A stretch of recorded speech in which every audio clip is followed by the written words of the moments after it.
alamku. Bukit-bukit kang indah, sawah-sawah kang ijo, swara alang-alang kang gumrising, ndadekno atiku ayem lan tentrem.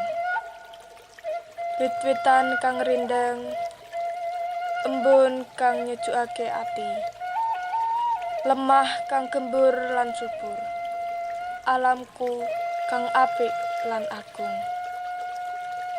Swara tetembangan lan manuk sing mabur, swara banyu sing netes-netes, angin kang sumilir ngrasuk ing ati. Pancen lestari alamku, alam kang adem hawane, alam kang indah isine, alam kang bisa nentremake. Iki alamku, alam kang lestari.